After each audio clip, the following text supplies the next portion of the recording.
aungunina deya msati matino cyclone tundai kuno kune madzikirira mutsai kundai washimina hapana unzi ungai tiri mbunyumbwe hapana unzi mukai washimina amai mwana ndifuna kunxobira katofu ndifuna kuti nxami kukutsenga sematofu pakati papapasonge kwakofu pawauya mduze ndapera upinkofu ya takabirwa song yedu nanaTumbwe akapinda munda musirima obva wapinda mugadheni medu obva wadzura maonyeni ese atandakasima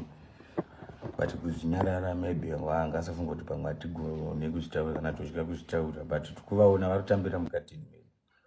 vanaTumbwe wekumahumbo mutibatsirewo kusvika soko kuti aiwa sinendirei nchonjwa taneta nokubirwa kana kune vari pedu navo kune vanotaura navo vapangidzei kuti tiri kukuona izvidu muchiita meme muchitambira mugadheni medu kusazvitaura kusiriwo kuti kuzvitya but chotisingati madhirama straight because tindakanombecha kutanga vanenge madhirama anofarira tunyaya but makateerera song yangu yakanzi Cyclone Tundai last year mobva mateererawo between mahits yenyama kuteerera muchidii takabirwa obva watanga kunyeba kuti ndisi tinotambira mugadheni mevamwe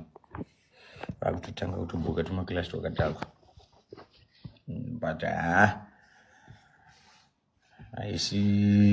danger stereki zvekuimba tindi nazvo zvakati wandei but vatsiudzire varege kuitira maitiro iyayo haana kunaka ende sazvireva zviri kuti hatisi